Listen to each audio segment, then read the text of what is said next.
you're still doing shows. We can see you. I know. I really kind of quit for about 10 years because I just needed to earn a living, or 15 years really. And now I'm kind of back into it just for the fucking punishment of it.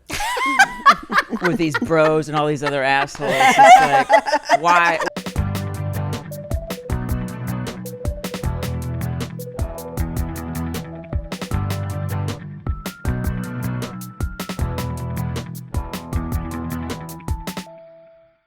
Bruises on my legs too. You do? Yeah. What the fuck is happening to our legs? I know. Well, you have kids. I don't know why. I'm not doing anything, and I've got bruises on my legs. I think a lot is happening below our waist, and we're all operating over here. And she's about to get top surgery. Yeah, I am. Kind of. Gonna.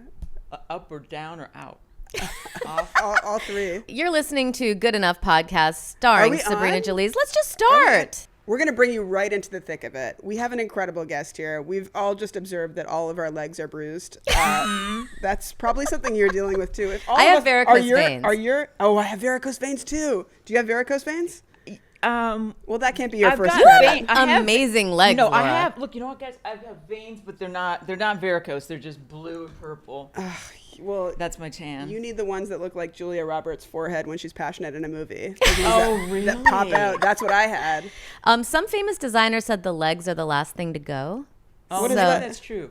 It just means that, they can look good probably till you're 70 or Oh, the something. last things to go. Like, like the neck. I like that's immediately early thought on. amputation, and I'm like, I feel like I see a lot of legs going first out there. You know what? I have a story about that. Wait, Okay, let us introduce let you me first. introduce you. Start. Today's Okay. guest is it's one of those resumes that it's hard to narrow down because there's so many incredible credits. You are truly iconic. You have written on been a cast member on SNL. You wrote on Roseanne, Will and Grace, Curb Your Enthusiasm. You were on Pen 15. You had your own show, The Minor Accomplishments of Jackie Woodman, on IFC. That show is so awesome. I watched all of that. Truly an honor and a privilege to have you here, Laura Kightlinger. Sabrina, thank you so much. That was so nice. I should have somebody like introduce me every morning so I could feel good about something. And my coffee. and I'm applying to be that person. Okay, good. Please do. Look, there's not a lot of gigs in Hollywood these days, and the person that introduces you before you get out of bed, I want that. Yeah, sure. That'd be Wait, great. tell us your story. Oh, okay. 'Cause you were just saying, Natasha, that a designer said that your legs are the last to go. My aunt, and this is why I wind up trying to show off my legs because my aunt and I are the only tall women in our family, and she always wants me to show my legs off. And she said, She always wants me. yeah, that's it. I mean, that's what like when a couple of times that she's seen me on TV, she goes, "I wish you were wearing something that showed off your legs." Your aunt's attracted to you. Yeah. Oh, well, the thing is, If I could see more of your body in these shows. She had my aunt was tall. She had really nice legs. And when I was dating this guy, he had seen a picture of her and he said she had really nice legs. And I told her. So then when we went to see her in Pennsylvania, where I'm from, we went to see her, and she was wearing she was 74. She was wearing a little sailor outfit with nylons and white shorts and a little white, collar thing. Well, now I'm attracted to her. And white heels. And I watched these guys across the street, like checking her out from behind.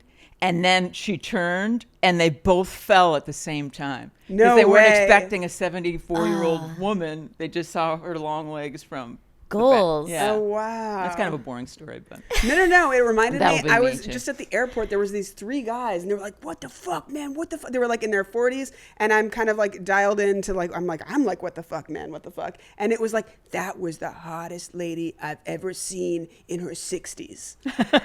wow. So maybe your aunt was over there at LAX. Yeah, she may have been.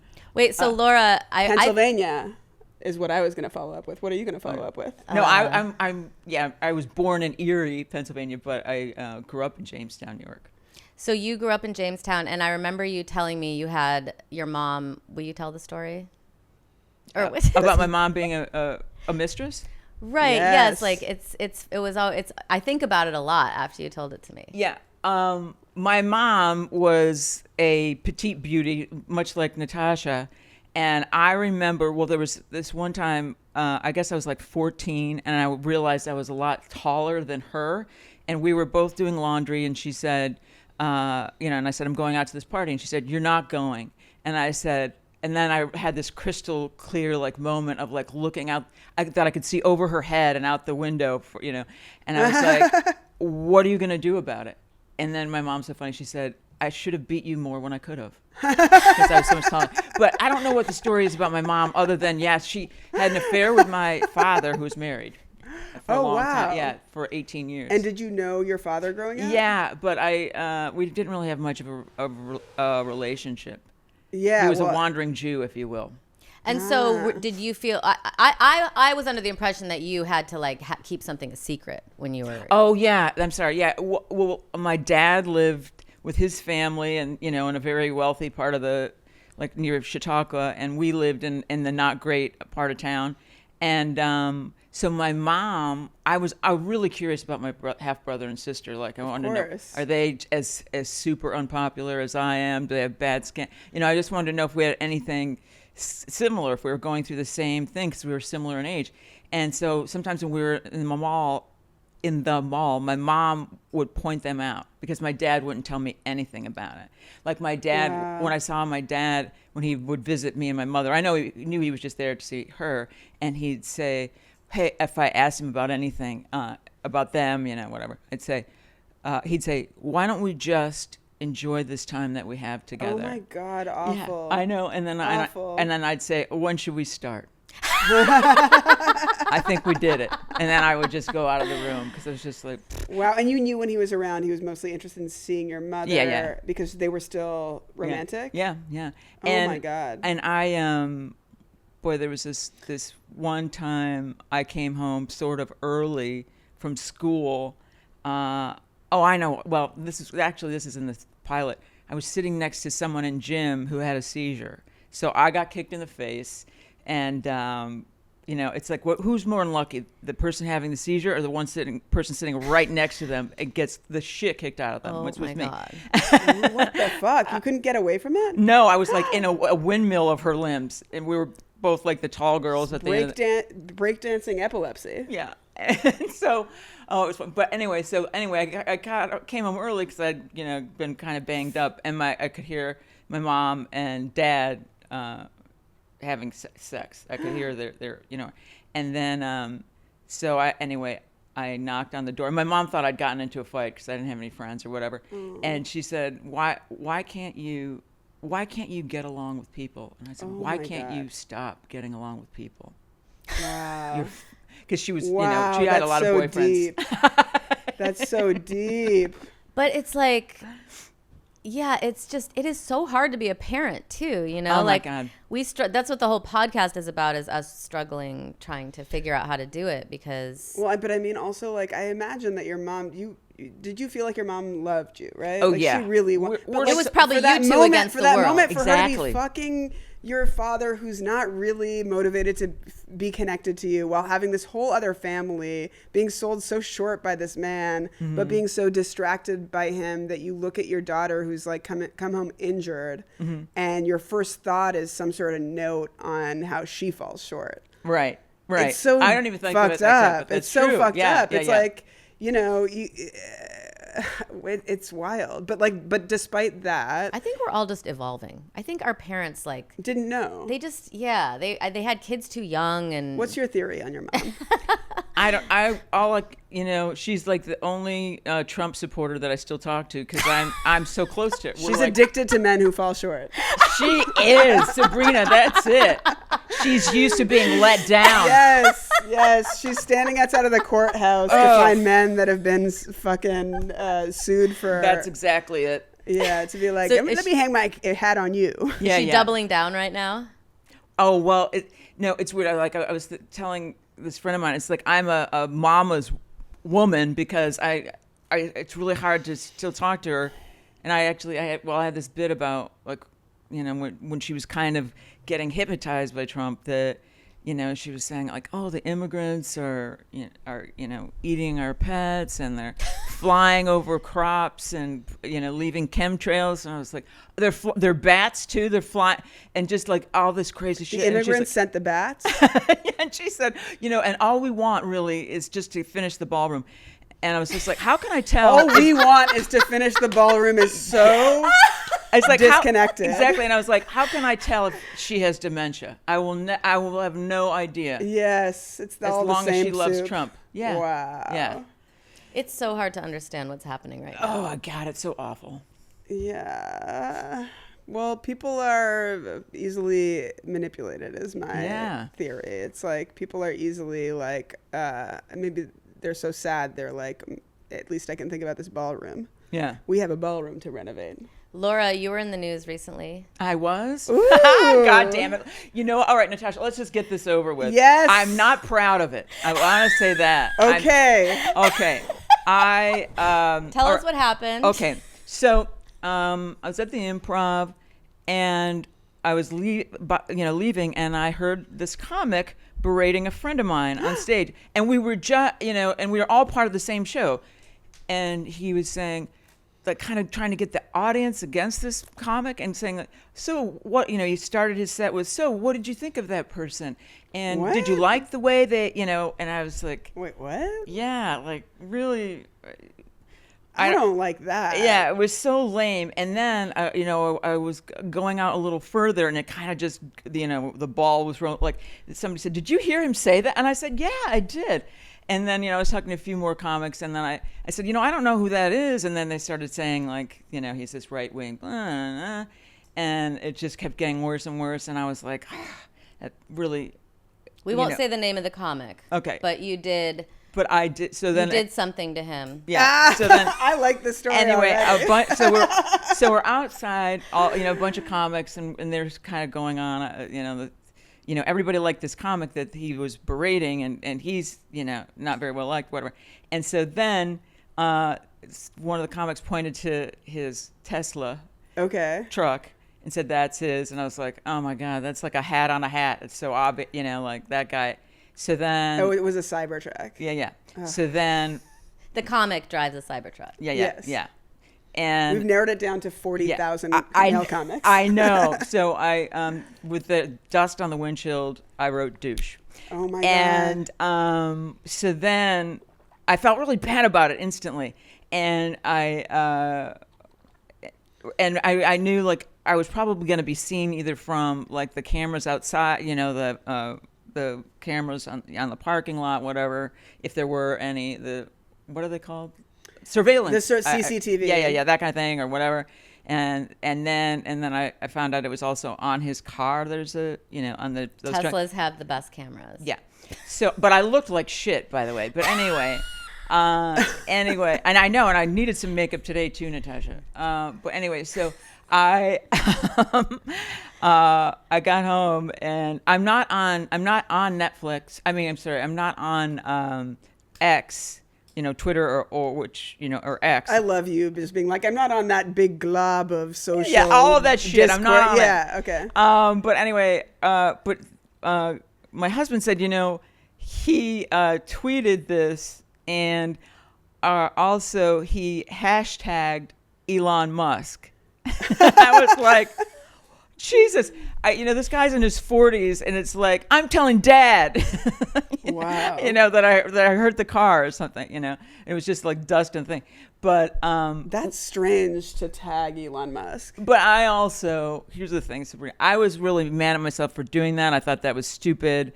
Because, then I'm kind of like at that level of, doing something. You're like an evolved person, and you had an emotion, and right. And then to get involved, like, it's like, this is the thing. You saying douche, I like felt a shiver, because I'm hearing you tell the story about like getting in trouble with these, like the bad boys of comedy. Yeah. Like the boys are going to get you, I will fight guess what? Them. Here's what I regret about it. I should have confronted him in person, but that would have meant sitting through the rest of his act, and I'm not a martyr, okay? I'd already had enough, like, just hearing him disparage somebody who's actually funny, and so it's just like. It's rough out there for us, you know. It's like we're all like mishmashing with all these lunatics, and we're lunatics too. Yeah. And the stand-up, like the whole crew of like going out in the night and like your coworkers being these like cyber trucks or these. Well, you can't choose your coworkers, right? Everyone's got to probably deal with stuff like this. This is why I don't really go to comedy clubs, though. I like still keep my ball in the air stand up. I like to go to Largo. I like to go to like but I also know that like that's the machine. That is what the cost of doing business is, to enter into this like world of like bros sometimes. And it's like people that don't really see you as a whole person. Actually, Laura, you're such a funny stand-up comedian. I'm a huge fan, and I was when I started. You were like one of the like idols. Like, how do you feel? I know this is off topic, but I'm curious. Like, do you feel like having done comedy probably over 30 years, right? Like, do you think that? Do you think it's getting? Is it going to get better? I think it's getting worse because everybody does stand up now, and I feel like sometimes like I'll see some things on YouTube and it's a clip, and I'll be waiting a guy will say, so I went into a drugstore and the Viagra was half off, and I'm like hanging on like, oh, so there's not going to be any punchline. That's it. Laura, you don't understand. The price, $69.99. Yeah, exactly. And I've just found myself like doing that. Like everyone's kind of just mildly amusing. Like if it was a friend talking and drinking next to you, you'd be laughing like hell, but not for actual material.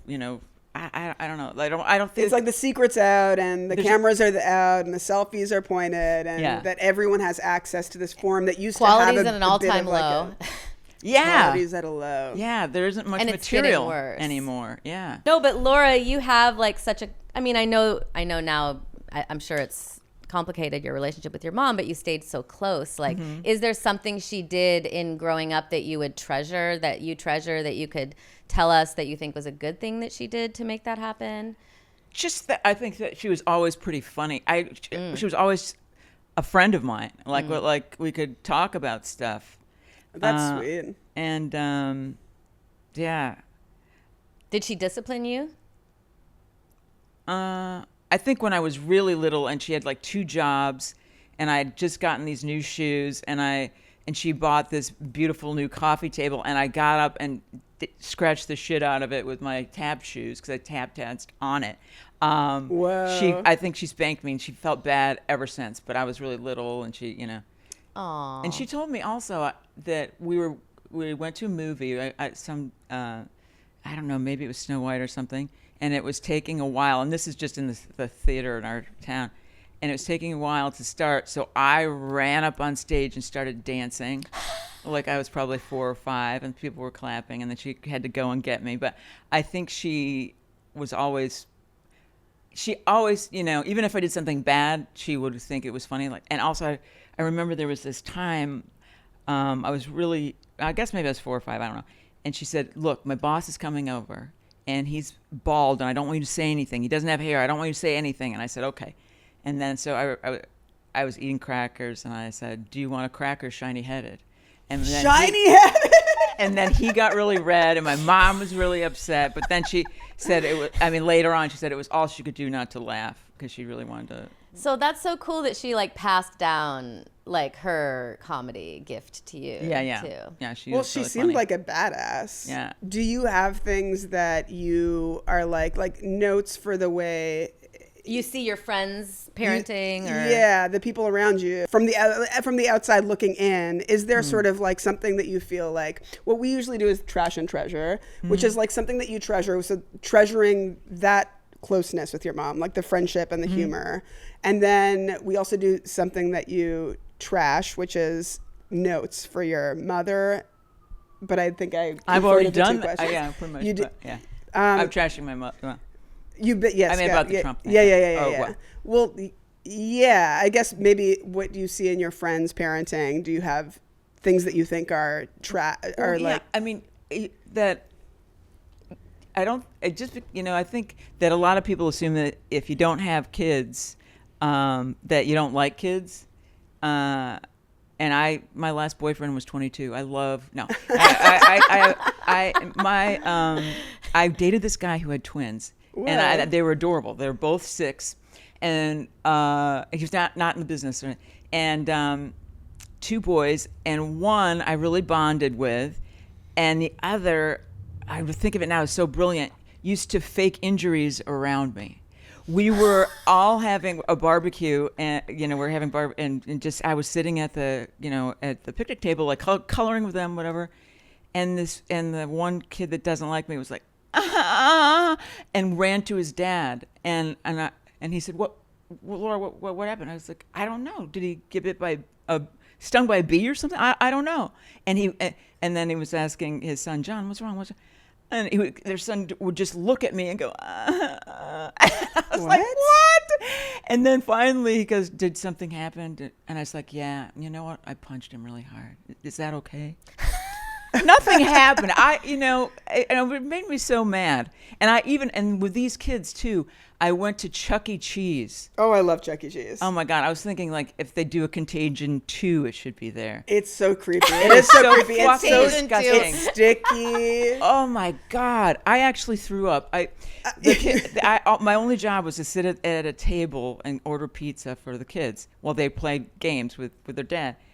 And in that short amount of time, I saw this woman hold her daughter's hair at the table and throw up into a clear plastic bag.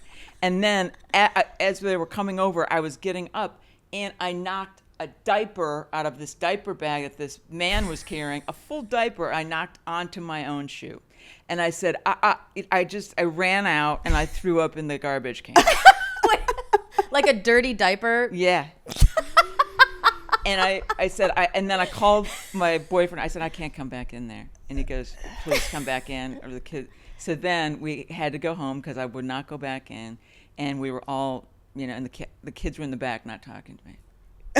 Yeah, it really is like, it's like a choice. Well, the diaper thing is like very... To go there, to get degraded, to get... It is like there's... I'm just thinking, like, Shauna just texted me a picture of Rowan's poo. And it's like, that is the poo, the involvement in shit. Because when you're a parent, it is like, it's shot like a diaper is like, it's disgusting. But then, don't like, show us, please. I'm not going to show you, but she fed them pancakes yesterday they wanted like designs on them. Or I guess she wanted designs. And the designs were made of what? Diarrhea? The designs were made of food coloring, and so the shit is multicolors. And it's sort of a clump of red, a clump of purple. This is actually why I waited so long to have babies, because my friends would like record the kids' shit and stuff, and I'm like, I don't have that in me. Is your partner Jewish? No, but she actually, when we did 23andMe, she's 0.7 Ashkenazi. Okay, I'm half, believe it or not. Yeah, but I remember just like writing with guys, it was always women, well, mostly guys. It was about their bowel movements, like they would announce in writers' rooms. Yeah. I find my parents also talk about their shit a lot, but I think it's important. Poo is important. Like, how is this kid shitting? If the shit's I don't coming like out, the word poo, and I don't think we should talk about it. Okay. Might be a generational thing, Sabrina. Or maybe this is a good enough first where it's just been edited in the moment. It's like, we're not spending whatever 5 minutes about how your parent... Wait, do we have a meme to play? Yeah, we do. We've got a meme of the week, of course. And do you I have feel any like, honestly, for us, I'm so sorry. I feel like I've gotten so sidetracked because I really do want to know from Laura how you went from Pennsylvania to like building this like career. I mean, like writing on SNL and writing on all these incredibly important sitcoms. Like, how did that path? I started doing stand-up in Boston. I went to school there, and I started doing, and I think it was so important then because I was around these comics who were really set, like they kind of like, okay, like Bill Hicks, Stephen Wright, Brian Kiley, Bill Broaddus, these male, well, it was mostly male comics and Lauren Dombrowski. Who was a really good female comic, a friend of mine who was a great comic, and like they really cared about your material. Like they would call you out on it if it's like, that was a little easy, or something. And so you just, upped your game, I guess. So I feel like I was lucky to have started there, and they were really nurturing and really nice to me. And then in New York, I went all around to, see if I, could pass at all these places. And then I had, the experience from Boston. So I got into clubs pretty easily in New York. So that was pretty much it. And then I had done stand-up on Comedy Central. And from there, Roseanne saw me. And I actually came out to L.A. I came out to play, and this is in this. I wrote a book called Quick Shots of False Hope, and I talked about that in this book. I came out to play Tom Arnold's wife, and I got fired from that job. And then Tom was so nice about it. He said, "Look, we're gonna have you. You can't play my wife because it's a big role." And he was like worried about his acting, and he said, "You could play maybe her sister-in-law. We're gonna or you can write on Roseanne." And the first thing I thought was, "Oh my God, I can't go back out on the road and eat it," because like the last job I had, I was in a condo where they were burning garbage right next to my window. Oh my God. Just where they took the garbage out. You mean on the road as an actress? Oh no. I mean stand up. Yeah. Oh, I'd only done stand up. Yeah. So you didn't see me in Brigadoon?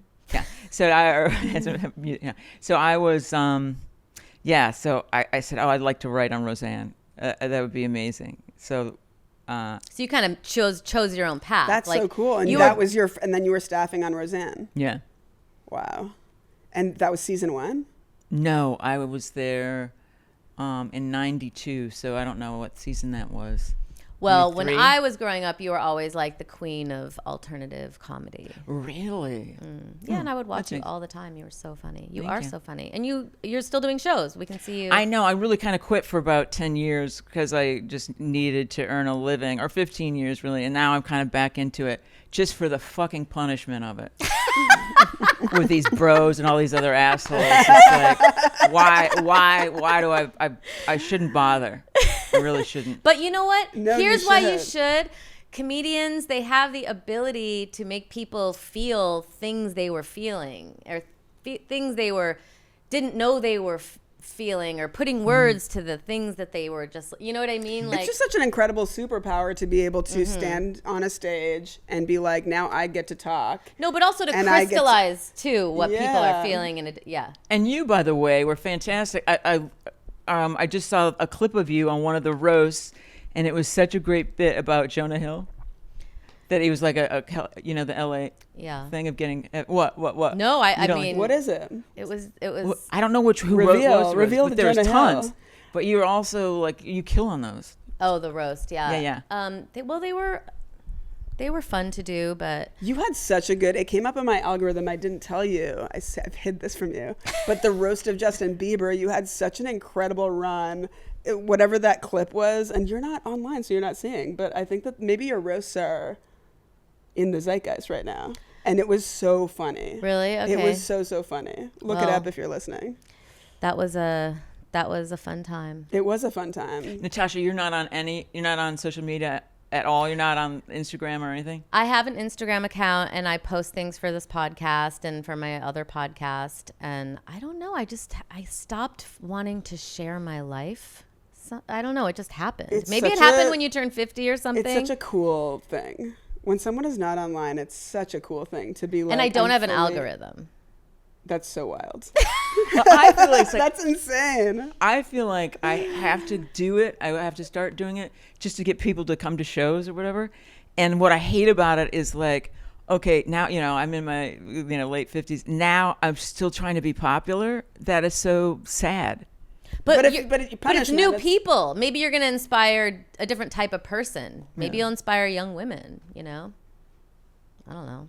I mean, like when I've done shows, it's usually women who come up to me afterwards and say, "Oh, I really liked your set."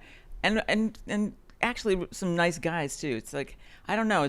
I think that I've never had a woman. It's always guys. people who are 40 and younger, I think, are nicer.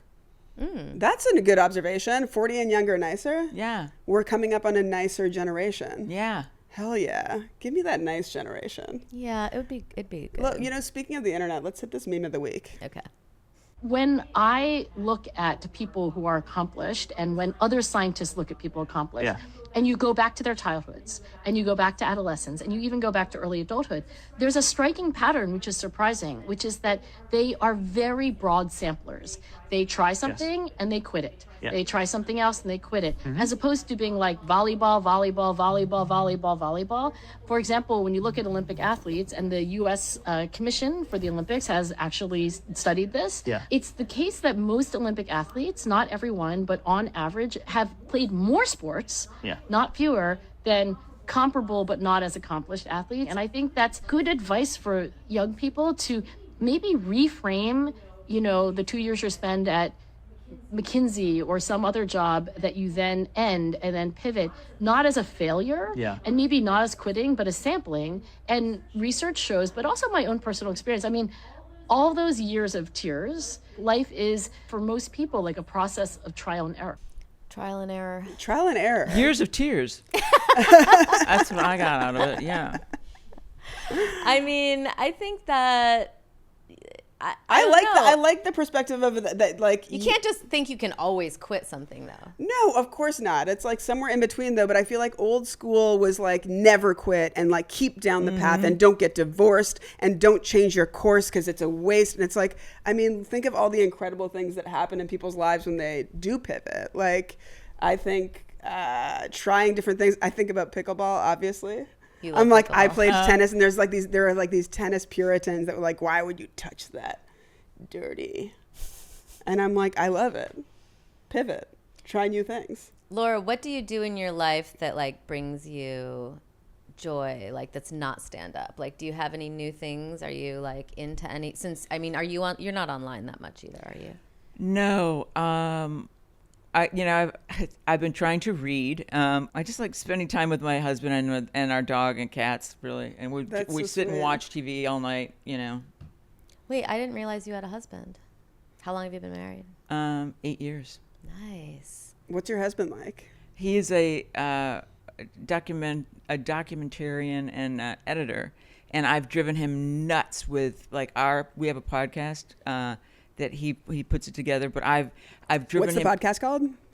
I'm sorry. Yeah, it's What We Thought Would Happen, and it's with me and Tony Kameen, and Tony is my co-host, and my husband sometimes interjects, but I have driven him insane because I'm so vain. I said, look, I need the lights here, and like on Amy Poehler's podcast, it's lit so that they look like a fond memory.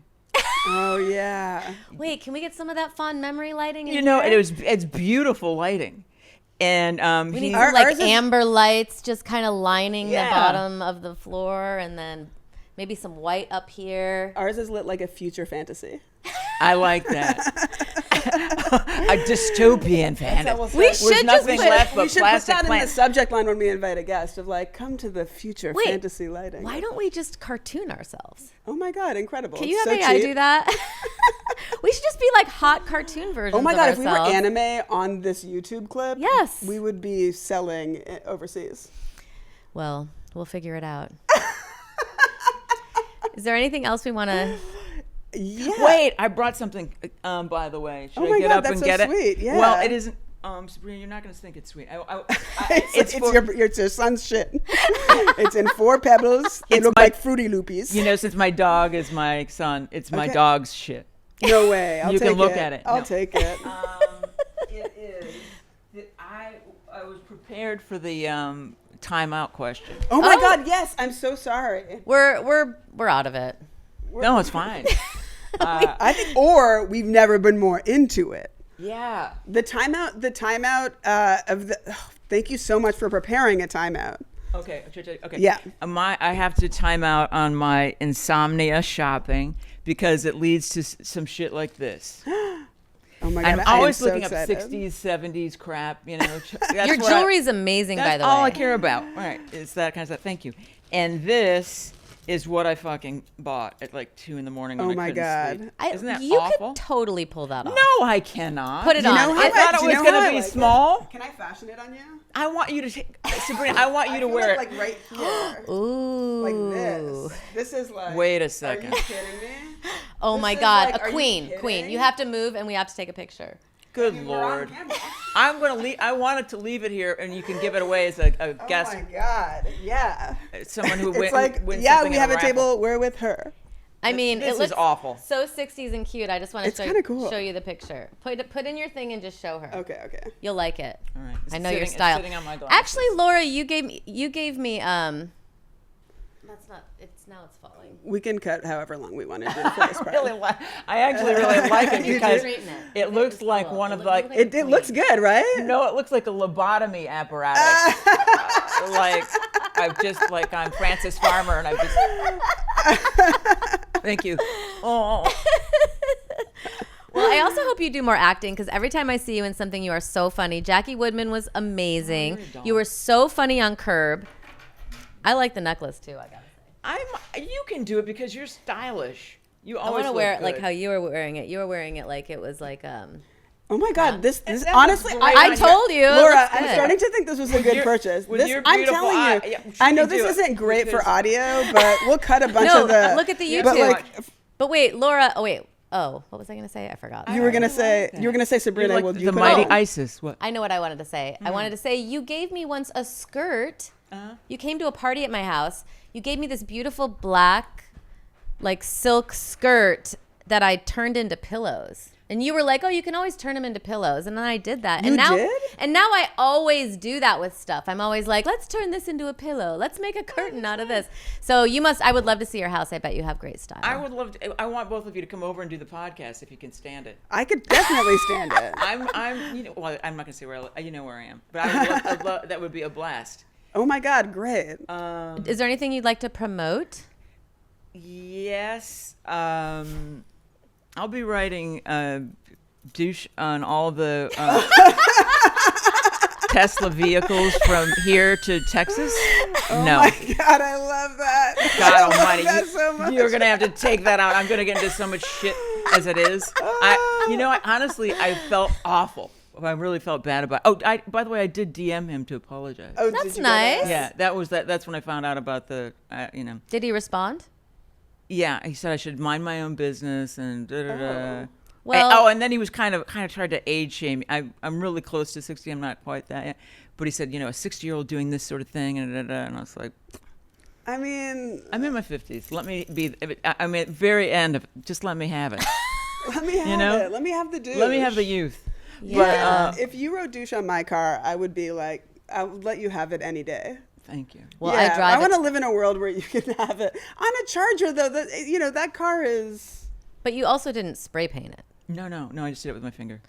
Listen, it's hard. I think women are going to be banding together a little bit more. We and- need to, and I think men are so fragile. There's so many male comics that aren't funny, but we have to do what we can, to not hurt their feelings. And I mean, men just aren't funny.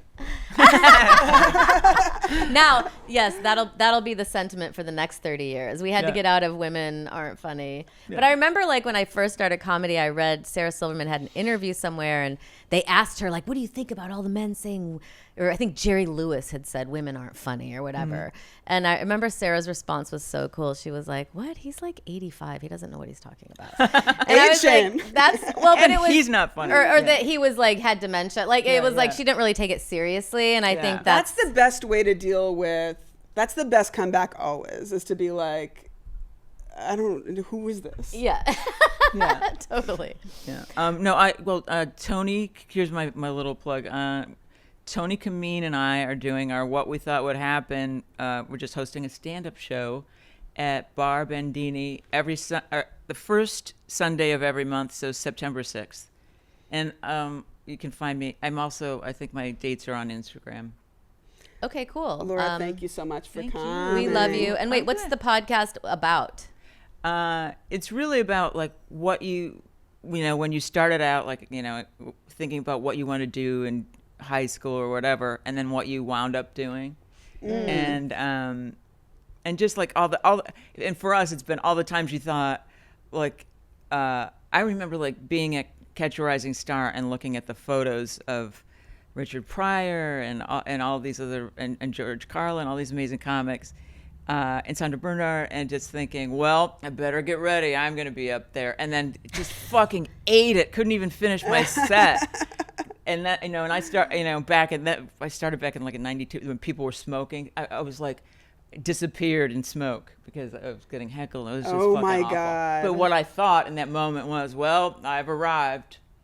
Yeah. The misdirects. I still want to get back to that confidence.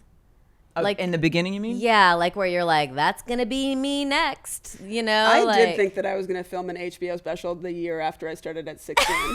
And I was not. I was like, I'll probably have to leave school just for 2 weeks to go film it in New York or wherever it is. And then you get kind of like I was like, then I'll do I'll your get second and third set. Yeah. Or like, you're like, I had like within the sampling of the first 5, I hit some nice strides, but I ate shit too. Ooh, I ate shit so hard. Yeah. Well, I'm glad you're back out there. I'm glad you're out there on the scene. Thanks so much. I'm glad, girl. And you know what, Natasha? We're glad you're on the scene. Yeah. Yeah. And you're going to be doing, I'll be begging you both to be doing the podcast in September, if you will. Okay. Well, we would love to. Incredible. I hope you never meet someone like you. I hope you never meet someone like you. Goodbye. We love you though, Laura.